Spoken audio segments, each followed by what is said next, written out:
ভাই, আপনি প্রশ্ন করলেন যে আমি ইন্টারফেথ ডায়ালগ চালু করেছি, আমি কি তাদের সাথে একমত যারা বলে যে সব ধর্ম আসলে এক। পৃথিবী জুড়ে অনেক জায়গায় ইন্টারফেথ ডায়ালগ অনুষ্ঠিত হয়ে থাকে, এমনকি বোম্বেতেও। সেখানে আমরা দেখি বিভিন্ন ধর্ম থেকে বেশ কিছু ধর্মীয় ব্যক্তিত্ব স্টেজে উঠে বলেন যে সব ধর্মই আসলে এক। একজন হিন্দু লোক আসবে, হিন্দু ধর্মীয় ব্যক্তিত্ব, যে সব ধর্মই এক। একজন মুসলিম এসে বলবে যে সব ধর্মই এক। তারপর খ্রিস্টান এসে বলবে সব ধর্মই এক। আমি তাদেরকে একটা সহজ প্রশ্ন করতে চাই, যদি মেনে নেন যে সব ধর্মই এক, তাহলে একজন খ্রিস্টান ধর্মযাজক কি খ্রিস্টান ধর্ম ত্যাগ করে ইসলাম গ্রহণ করবেন? একজন মুসলিম লোক ইসলাম ত্যাগ করে কি হিন্দু ধর্ম গ্রহণ করবে? একজন হিন্দু পুরোহিত কি হিন্দুইজম বাদ দিয়ে খ্রিস্টান হয়ে যাবে?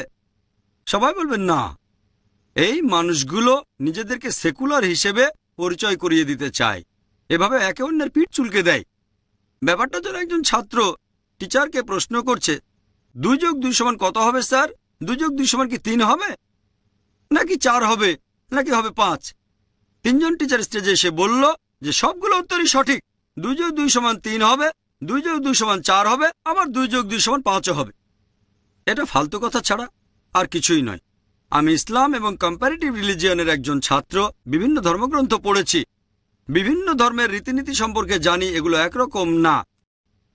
আমি সাম্প্রদায়িক সৌহার্দ্যে বিশ্বাস করি, ইন্টারফেথ ডায়ালগে বিশ্বাস করি। আমি বলবো, যদি আপনারা এরকম বলেন যে মনে করেন পৃথিবীতে যতগুলো ধর্ম আছে, যতগুলো ধর্মগ্রন্থ আছে, অন্তত পক্ষে একটা ধর্মগ্রন্থ পুরোপুরি 100% আল্লাহ তাআলার বাণী, এই অনুমানটাতে কোনো ধর্মীয় ব্যক্তিত্ব আপত্তি জানাবেন না।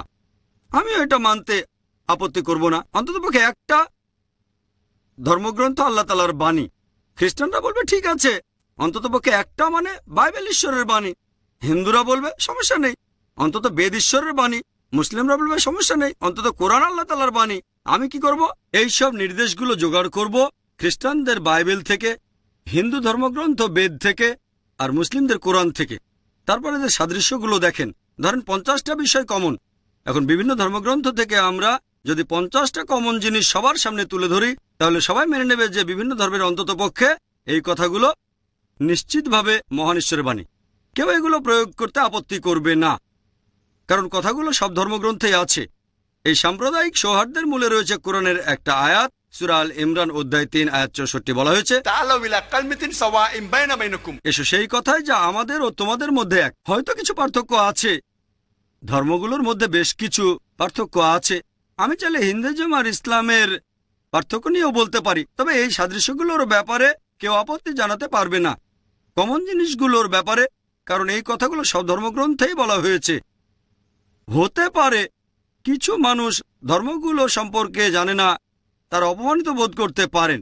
যেমন ধরেন আপনি বললেন সবগুলো ধর্মগ্রন্থই হোক, বাইবেল হোক, বেদ অথবা কোরআন, সবাই বলছে মূর্তি পূজা করা উচিত না। যেহেতু বেদ সম্পর্কে জানেন না, তাই অপমানিত বোধ করতে পারেন। তারপরও সে আমার বিরুদ্ধে যাবে না, কারণ যদি আমার বিরুদ্ধে যায় তাহলে বেদের বিরুদ্ধেও যাবে, যেটাকে বলে তার ঈশ্বরের বাণী। তাহলে ইন্টারফেথ ডায়ালগ আর সাম্প্রদায়িক সৌহার্দ্যের সেরা উপায় হচ্ছে এসো সেই কথায় যা আমাদের ও তোমাদের মধ্যে এক। আশা করি উত্তরটা পেয়েছেন।